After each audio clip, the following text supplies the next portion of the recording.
Morning guys. So ito po yung rubber tree na pinagkuhanan ko nung itinanim ko doon sa aming bahay. Yan. Bali, ang dami po niya sanga. May 10 siya. Bali, 4 na lang po ang natira. 5 yung aking kinuha. Yan.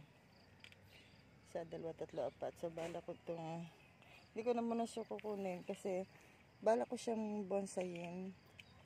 Yan. Ito ang gusto kong putulan guys, yan. Para hindi siya humaba. Kasi lalaki ito ng malaking malaki. Pagka hindi mo pinutol. Yan guys.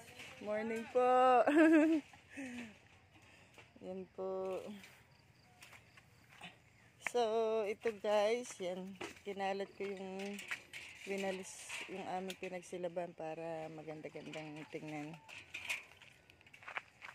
So, yun ang aking mister. Yan. Naglilinis ng mga sulok-sulok. Baka may ahas na daw. So, ito guys, balak na namin itong alisin.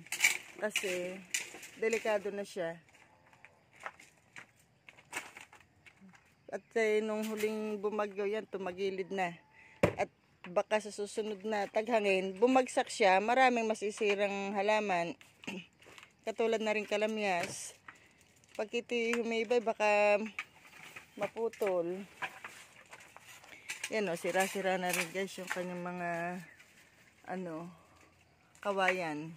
Gato na. So, balak na namin itong alwasin para bukas na. Kung may gusto kami tanim, tatamnan na lang namin. Yan guys. Ito ay, ano nga ba dito? Yung, hindi, itong tanim halamang ito. Madre de Agua. Yan po ay maganda rin sa mga kambing. Pakain. Yan guys, ang update sa aming kubo. Yung nga pala si kuya ay umalis na. Hindi pa naman umalis pero nagpunta ng Maynila at maghahanap ng ibang trabaho. Kasi sabi ko nga hindi pang matagalan ito kasi mga kawain niya, delikado na. O mga putol-putol na. Hindi siya pang matagalan kaya sabi ko alang ang terhan ng delikado. Ayusin na lang namin. Alang nga hindi ayusin to kasi may kuryente na siya.